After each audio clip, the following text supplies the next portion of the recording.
I introduced the early woodland period by talking about early woodland cavers as a way to also get us all into this virtual teaching techniques. The early woodland period lasted, for our purposes, from about 1000 to 100 BC. And at this time, we see modern climate, vegetation, landforms, and rivers, although there is still some fluctuation in sea level, which reached normal about 400 BC. The social system is still egalitarian, with societies composed of related families or kin groups. The settlement pattern is mostly the same as late Archaic. Kin groups stayed in one or two base camps for most of the year, and smaller groups would break off and visit short-term camps.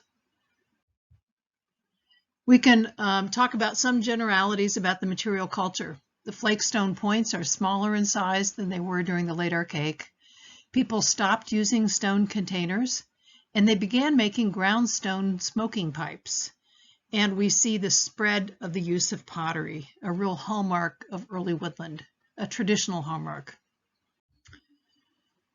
So early woodland is marked by the spread of pottery making outward from the Savannah River Valley where it originated.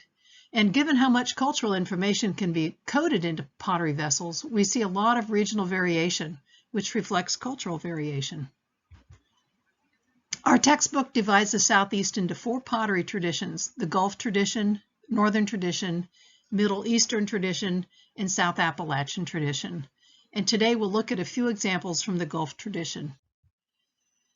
The Gulf tradition has styles of pottery that were made throughout the Gulf coastal plain and Southern Atlantic coastal plain, particularly the Chifuncte culture, which arose out of the Poverty Point culture that we covered when we talked about late Archaic. Poverty Point culture and Chifuncte culture occur in the lower Mississippi Valley. Chifuncte culture was from 600 BC to AD 200. What we find at this time are small scattered settlements. People were living in coastal areas and lowlands, but not on the Mississippi River itself, instead near slow-moving streams in backwater areas. The most famous site is the Chifuncte site itself, found on the north shore of Lake Pontchartrain. It had 2 large shell middens, lots of pottery, and also artifacts made of bone, shell, and stone. 43 human burials were found, and they did not have grave goods. That is, the people were not buried with artifacts. In this area of the country, few areas are high enough and dry enough to live on. It appears that houses were made with circular frames of bent wood and covered with something like, in this illustration, it shows being covered with palm leaves or a thatch. Subsistence consisted of hunting, fishing, gathering, and growing some crops. And the meat, very interestingly, was mainly deer, but included also raccoon, alligator, turtle, and fish. The plant food was mainly acorn and hickory nut, wild fruits, but they were also growing squash and gourd for containers. The Chifuncte culture is characterized from earlier people in the area by 1, having pottery, and 2, building mounds to sometimes bury their dead. The Chifuncte were the first in their area to make large amounts of pottery, and their pottery is very distinctive.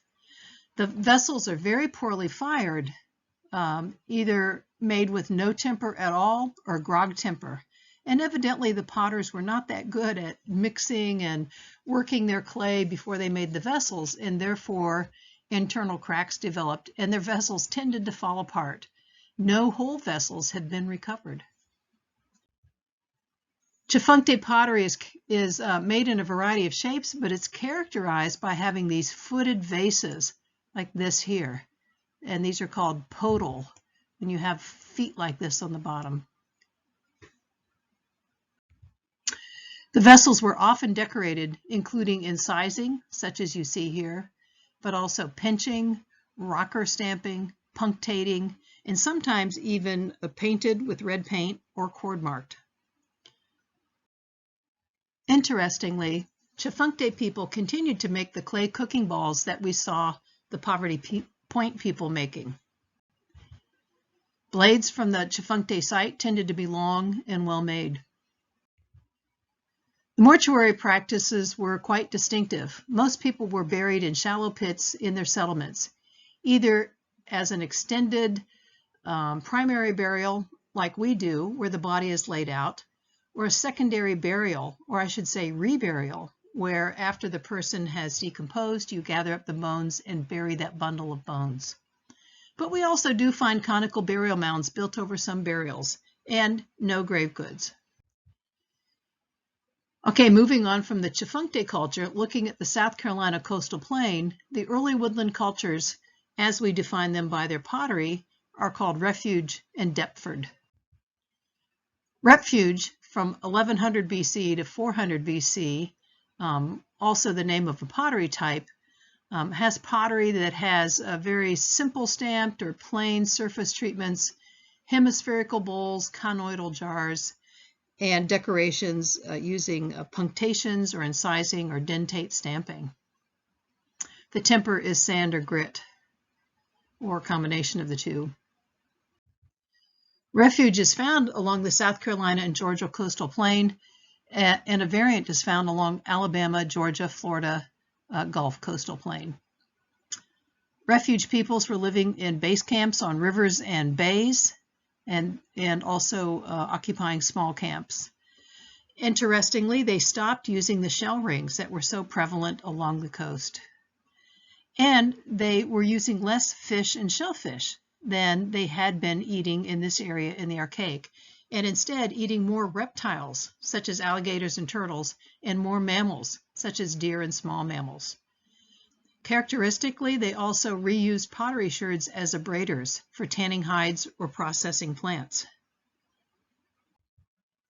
Deptford, from 800 BC to AD 600, had pottery that was tempered with sand.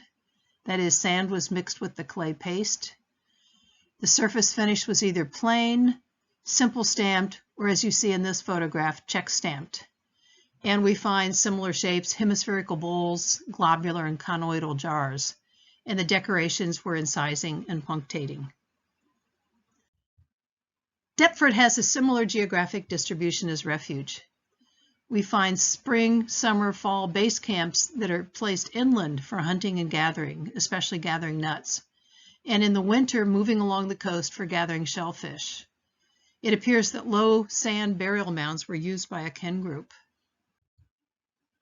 I want to move on and talk now about the Adena, who are found from about 1000 BC to AD 200 at the northern edge of the Southeast, in northeastern Kentucky, southern Ohio, and western Virginia. And I bring them up here now because they'll play kind of a role in talking what we talk about on Friday, our next issue, the Hopewell interaction sphere. The Adena appeared to have been an egalitarian society, pretty mobile, mostly hunting and gathering, but also growing some crops. So a mixture, a very mixed economy. Their subsistence included wild animals, gathering wild plants, and growing crops. The kinds of meats that they preferred include deer, bear, elk, squirrel, raccoon, rabbit, turkey, fish, and turtles. So quite different from what we saw down along the coast. The wild plant foods, they favored hickory, black walnuts, and fruits. And the kinds of crops that they grew included squash, gourd, and the Eastern agricultural complex. What's included in the Eastern agricultural complex? Well, native domesticated plants, including the starchy seeds of quinopod, maygrass, and erect knotweed, and the oily seeded crops of sunflower and sumpweed. However, we know more about their burial practices than about their daily life. They lived in small seasonal camps on river bottom terraces and sometimes on ridgetops. It appears that they lived in an extended family of probably 15 to 20 people, and this family would have met periodically with other families with whom they were related. The houses were rectangular, the hearth was inside, but there were also outside the house some hearths, pits, and earth ovens. Vessels were often tempered with limestone, and they were, to my mind, these very strange, flat-bottomed, thick-walled jars. and usually the surface treatment was plain. But they sometimes were decorated, as you can see on the bottom left here, with incised geometric shapes. What makes the pottery so interesting are finding these carved tablets that are highly decorated. And these tablets are made of fine-grained sandstone. They're one of the artifacts that characterize Adena. So in addition to being made of fine-grained sandstone, they're made of shale, limestone, or siltstone, only one made of pottery. What were these used for? Well, one suggested use has been that they were used for tattooing people. We find grooves on the back where people could have sharpened the needles that you used for tattooing. And then if you inked the fronts and stamped it onto somebody's skin, you could then follow that and tattoo along the design. Or also you could simply stamp the designs onto people or onto clothing without tattooing. Other characteristic Adena artifacts include leaf-shaped blades, as you see on the top right, and groundstone banded slate gorgets. And a gorget is a kind of a fancy necklace. You can see the two holes, and you would have a string that went up around your neck, and this hung on your chest. No Adena villages have been well studied. We're not sure how large they are or how long each was occupied, but the burial ritual sites were built away from the villages. Most people who died, we haven't found their bodies. However, some bodies were buried under or in mounds. Very few bodies have been found that were cremated.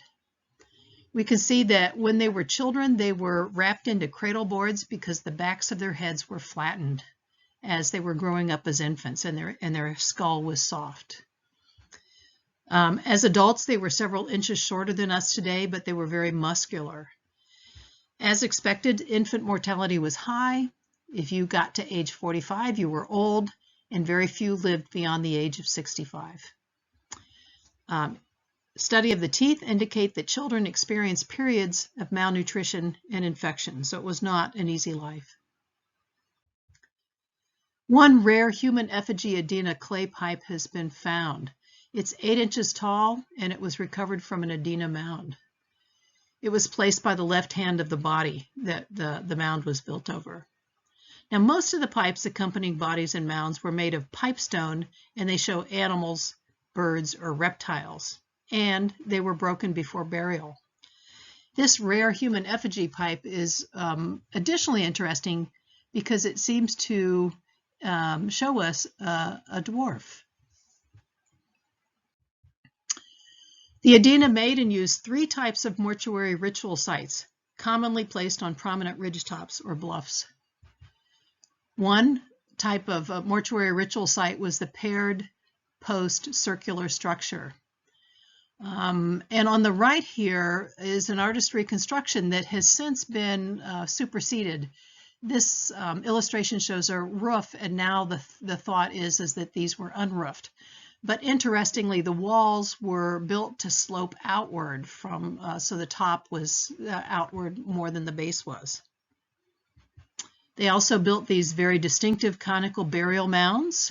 I grew up in southwestern Ohio, and this is a picture I took of a local mound not far from where I grew up. And they built large circular earthworks like this one that I visited up near Lexington, Kentucky a few years ago.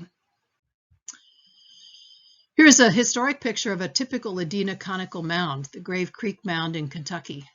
And these conical mounds were built on top of where there used to be one of those round paired post structures. Here's an artist's reconstruction of how mounds grew bigger through time with the addition of more burials within them. The Adena circular earthworks could be quite large, 125 to 300 feet in diameter. They were usually circular. They had this interior high area and an exterior ring high area around it with a ramp leading into it. And so there's kind of this encircling embankment in this ditch. Burial rituals appeared to have involved displaying the dead, cremating individuals, and processing the remains of individuals cremated elsewhere, and burying dead bodies. So it was a lot of ritual involved, and a great variety of ritual. Groups appear to have used a ritual site for a long time, and they, unlike the Chifuncte, used grave offerings, such as the effigy pipe, tablets, leaf-shaped blades, and slate gorges. Only some of the adults were buried below or within mounds. So it does make you wonder about how egalitarian this society was or who those adults were. The most elaborate form of Adena burial, found only toward the end of Adena, was in log tombs. And these were rectangular, ranging from 4 by 7 feet to 16 by 16 feet in size, and anywhere from 1 to 8 feet deep. And these were like crypts and appear to have been used over and over. After digging the pit, the Adena lined the pit with logs, often filling the cracks with a special gray clay that had this kind of consistency of silly putty. They made a floor of clay or logs, and then they covered that with bark strips. And then, of course, they placed the body there. They built a wooden frame over the pit, and they covered the frame with bark. Here's a sketch of the Coon Mound in Ohio.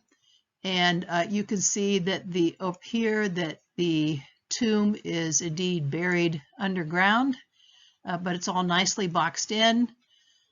And this housed, at the time that it was found, only a single male who was between the ages of 25 and 35 when he died.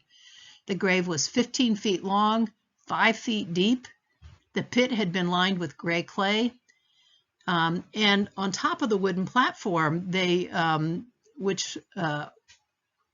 surrounded it with this gravel embankment and then covered the whole thing with the 30-foot high mound. So to recap, early woodland is marked especially by the spread of pottery with regional styles. Stone bowls are no longer made. Most people still appear to be egalitarian, with the variety of subsistence patterns, including both wild foods and domesticated crops, and a variety of settlement patterns. We looked at Chifuncte. Where were they? Do you remember? They were in the lower Mississippi Valley. And who did they follow after in the lower Mississippi Valley? What very famous culture with an incredible site that we've talked about earlier? The Poverty Point culture. What's the name of the early woodland in South Carolina? Named after the pottery, it's the Refuge in Deptford. And what are the Adena famous for, and where are they found? They're famous for their mortuary rituals. They're paired post structures, they're conical mounds, they're round earth embankments, and they're found in southern Ohio into northern Kentucky. Don't forget, we already took a look at early woodland midcontinental cavers. Coming up for Friday is our next issue, the Hopewell Interaction Sphere. So please read your text, pages 130 to 132, to be prepared for the lecture on Friday.